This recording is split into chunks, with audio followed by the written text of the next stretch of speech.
Once upon a time, there was a royal bull elephant who was very well fed and cared for. In the neighborhood of the elephant shed, there was a scrawny, poorly fed stray dog. He was attracted by the smell of the rich, sweet rice being fed to the royal elephant. So he began sneaking into the shed and eating the wonderful rice that fell from the elephant's mouth. He liked it so much that soon he would eat nowhere else while enjoying his food. The big, mighty elephant did not notice the tiny, shy, stray dog. And by eating such rich food, the once underfed dog gradually got bigger and stronger and became very handsome looking. The good-natured elephant began to notice him. Since the dog had gotten used to being around the elephant, he had lost his fear. So he did not bark at him because he was not annoyed by the friendly dog. The elephant gradually got used to him. Slowly they became friendlier and friendlier with each other. Before long, neither would eat without the other, and they enjoyed spending their time together. When they played, the dog would grab the elephant's heavy trunk and the elephant would swing him forward and backward, from side to side, up and down and even in circles. And so it was that they became best friends and wanted never to be separated. Then one day, a man from a remote village who was visiting the city passed by the elephant shed. He saw the frisky dog who had become strong and beautiful. He bought him from the mahout, even though he didn't really own him. He took him back to his home village without anyone knowing where that was. Of course, the royal bull elephant became very sad since he missed his best friend, the dog. He became so sad that he didn't want to do anything, not even eat or drink or bathe. So the mahout had to report this to the king.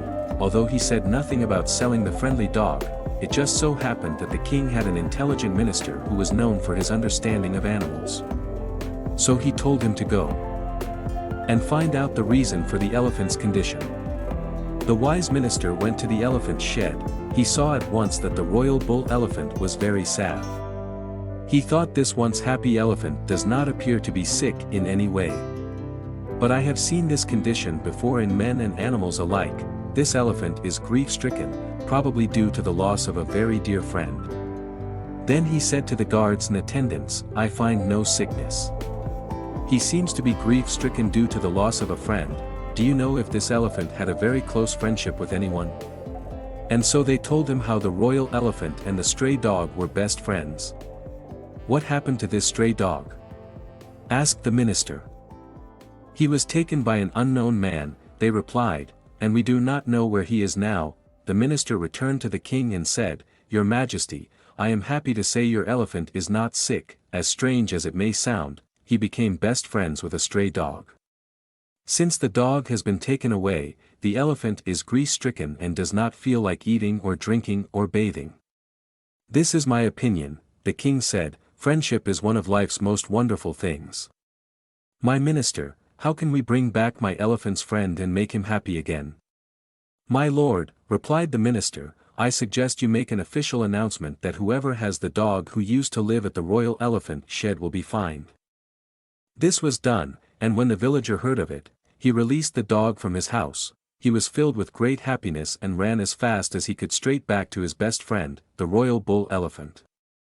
The elephant was so overjoyed that he picked up his best friend with his trunk and set him on top of his head. The happy dog wagged his tail while the elephant's eyes sparkled with delight. They both lived happily ever after. Meanwhile, the king was very pleased by his elephant's full recovery. He was amazed that his minister seemed to be able to read the mind of an elephant. And so he rewarded him appropriately. In your life, even natural enemies can become best friends. So cherish your friendships and reach out to your enemies, for if you think it is impossible for you to become friends, maybe if you spend time with each other, you will understand each other and be like the dog and the elephant.